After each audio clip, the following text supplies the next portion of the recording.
കർത്താവിൽ നിന്ന് ഹൃദയം തിരിച്ചിരിക്കുകയാണ് അവൻ കർത്താവിലേക്ക്, പള്ളിയിലോട്ട് അവൻ നോക്കത്ത് പോലും ഇല്ല.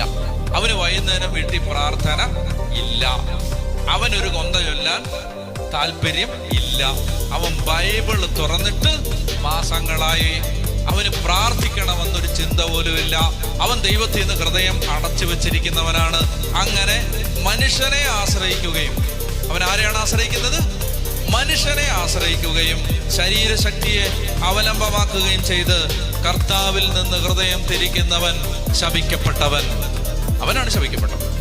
എന്നാൽ കർത്താവിലേക്ക് തിരിയുന്നവൻ അനുഗ്രഹീതനാണ്. അവൻ മരുഭൂമിയിലെ കുറ്റിച്ചെടി പോലാണ്, ആശ്രയിക്കാത്തവൻ. അവന് ഋതുഭേദം ഉണ്ടാവുകയില്ല. മരുഭൂമിയിലെ വരണ്ട നിർജ്ജനമായ ഒരു നിലത്ത് അവൻ വസിക്കും. എന്നാൽ 7-ാമത്തെ വാക്യം, കർത്താവിൽ ആശ്രയിക്കുന്നവൻ ഭാഗ്യം ചെയ്തവൻ. ഭാഗ്യം ചെയ്തവൻ, കർത്താവിനെ ആശ്രയിക്കുന്നവൻ. എൻ്റെ പ്രിയ ദൈവത്തിൻ്റെ മകനെ, മകളെ, നിന്റെ വീട്ടില് പ്രാർത്ഥന വേണം. എനിക്ക് സങ്കടം തോന്നും. ഞാൻ ഇവിടുന്ന് പെട്ടെന്ന് ഇറങ്ങിപ്പോകുന്ന സമയത്ത് പല കത്തോലിക്ക വീടുകളിലും ആളുകൾ ഇവിടെ ഒരു കൺവെൻഷൻ ഉണ്ടെന്ന് അറിഞ്ഞിട്ട് പോലും ഇല്ല എന്നുള്ള രീതിയിലാണ് ഇരിക്കുന്നത്.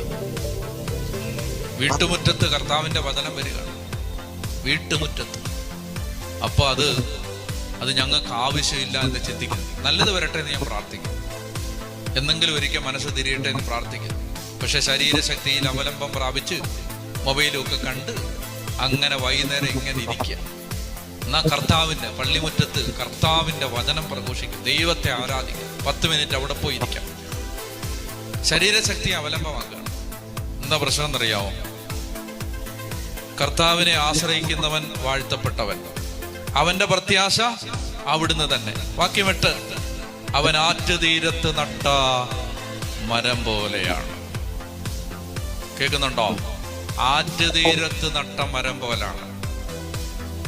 ഓസോംപാളി വിള്ളല് വീണാലും, ഗ്രീഷ്മച്ചൂടിൽ നാട് മുഴുവൻ വെന്തു വെണ്ണീറായാലും, നദിയുടെ തീരത്ത് നിൽക്കുന്ന മരം മാത്രം തല ഉയർത്തി നിൽക്കും.